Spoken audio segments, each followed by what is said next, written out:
Deep in the Carpathian Mountains, an exhausted traveler named Jonathan Harker arrives at a remote, looming stone fortress. He is freezing, tired, and entirely cut off from the outside world. Psychologically, any weary traveler in an unfamiliar place experiences guest vulnerability. They surrender their autonomy, relying entirely on the host for basic survival, food, warmth, and shelter. The host of this fortress leans right into that dynamic. An aristocrat dressed in immaculate black greets Harker warmly, telling him, "Welcome to my house. Enter freely and of your own will." But the reassuring words clash with the immediate physical reality. The Count appears ageless, and as they grasp hands, Harker winces. His host's grip is as cold as ice. The dissonance grows at the dinner table. The Count provides a lavish meal of roast meats and wine, yet refuses to eat a single bite himself, casually noting that he never drinks wine. He is opting out of the very human rituals meant to build comfort and trust. He uses the rigid, highly scripted manners of Victorian high society as camouflage. Politeness acts as a cloak, masking a predatory nature beneath a perfectly cultured exterior. At this stage, Harker isn't restrained by physical walls or locked doors. He is pinned down by social obligation. He feels deeply uneasy, but the ingrained fear of offending his aristocratic host keeps him seated at the table.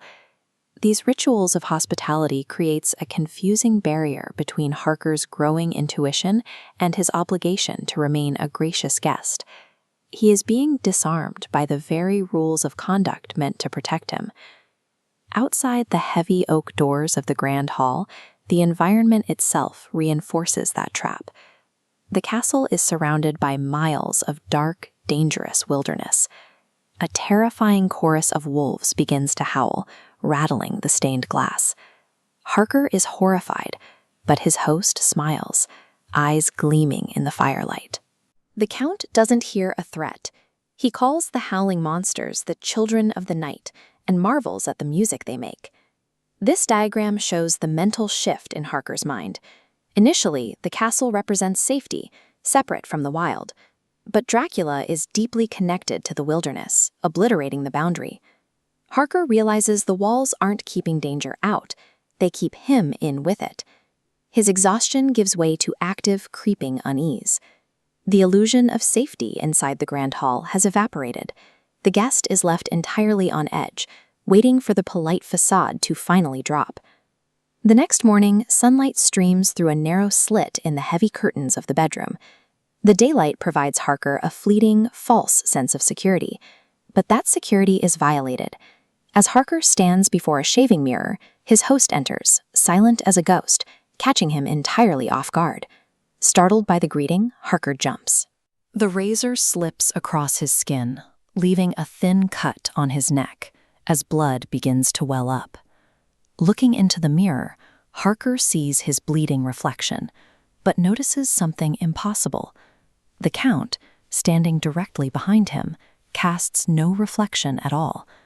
Before he can process this, the sight of the blood instantly strips away the aristocratic facade. The Count's eyes lock onto the trickle on Harker's neck, and he lunges forward, his pale hands morphing into rigid claws. Harker panics and raises his hands in defense, brushing against a silver crucifix around his neck. As the cross catches the light, it acts as a divine countermeasure, forcing the monster to recoil and hiss like a burned animal. Furious, the Count forcefully swats the shaving mirror off the wooden table, shattering the glass into 100 reflective pieces across the floor. He destroys the literal object that exposed his true, monstrous nature, dismissing it as a foul bauble. This chaotic climax represents the total collapse of the host-guest relationship. Every polite gesture of the previous night is now revealed for what it was, a tactic to keep Harker stationary until the beast was ready to strike. The monster turns and sweeps out of the room, slamming the heavy oak door behind him. From the hallway, the lock clicks shut. Harker backs away, staring out the narrow window at the sheer, inescapable drop into the gorge below. He confirms the doors and gates are secured, cementing his status as a prisoner. The terror stems from a total violation of trust. Harker was invited as an honored guest, only to find the safety net of hospitality systematically dismantled. With the mask cast aside, only the predator remains, holding total authority over this domain. Harker's new physical confinement mirrors the psychological entrapment he has been undergoing since the moment he first arrived. The polite dinner and the locked door were both tools used to reach the same end. The true power of Castle Dracula lies in its ability to hide in plain sight. By weaponizing the comfort of refuge, the Count ensures his victims walk willingly into an inescapable web. It is weeks into the hunt, deep inside the damp crypt of Carfax Abbey in London. The sun has set, meaning Count Dracula's supernatural strength is at its absolute peak. He holds two distinct advantages that make him practically untouchable here. First, he has an immediate escape route through the wooden crates filled with Transylvanian earth.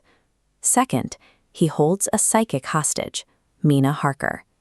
Standard combat tactics and conventional weapons are effectively useless. You cannot punch or shoot an immortal apex predator into submission. This diagram illustrates the necessary strategy for his defeat. These three overlapping circles represent spirit, mind, and body.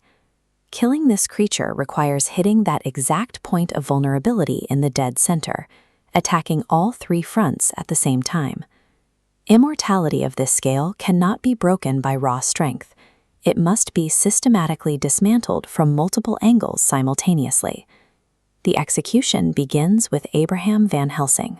He physically steps between the monster and Mina, establishing the spiritual front of the battle. This network map shows the tactic of sanctuary denial. The central node is Dracula. The surrounding nodes are his earth boxes. Tossing the communion host into the final crate acts as a spiritual explosive. It permanently severs the connection, leaving him without sanctuary. With the escape route gone, Van Helsing deploys his secondary tactic. He brandishes a crucifix, creating a physical barrier of blinding, holy light. This dictates exactly where Dracula can move, forcing him back and preventing any immediate counterattack. Unable to physically advance, Dracula pivots to the mental front. He activates the blood bond forced upon Mina, attempting to possess her to bypass the barrier. Initially, the possession holds. Mina's eyes roll back, and she takes a mechanical, involuntary step toward him, her voice distant as she obeys the call. Mina suddenly clutches her head and screams. She is no longer a passive observer in her own mind. She is actively fighting back against the psychic link. Her sheer mental willpower creates a psychic shockwave. For a creature that moves with supernatural speed, that internal resistance provides a crucial fraction-of-a-second distraction that neutralizes his reflexes.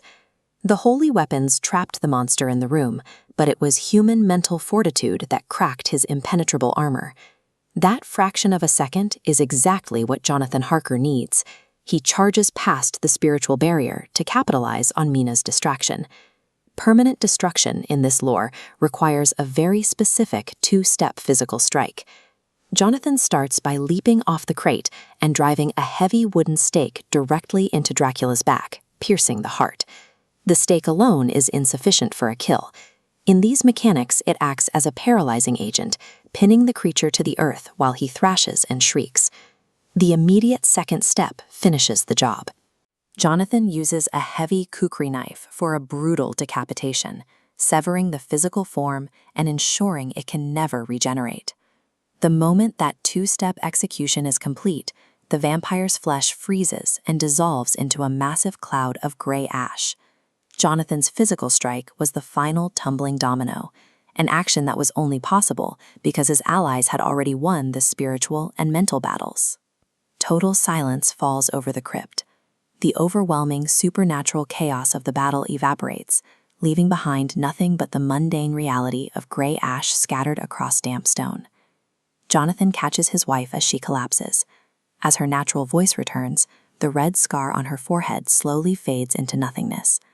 That fading scar confirms the psychic bond is completely severed. The blood curse has been entirely uprooted from her system. Returning to our diagram, we see the necessity of this alignment. In this case, defeating an immortal predator required the simultaneous collapse of all three fronts. This victory was secured through interconnectedness, a shared burden, and perfectly synchronized action. Against this darkness, the team's unity proved to be the most lethal weapon in the room.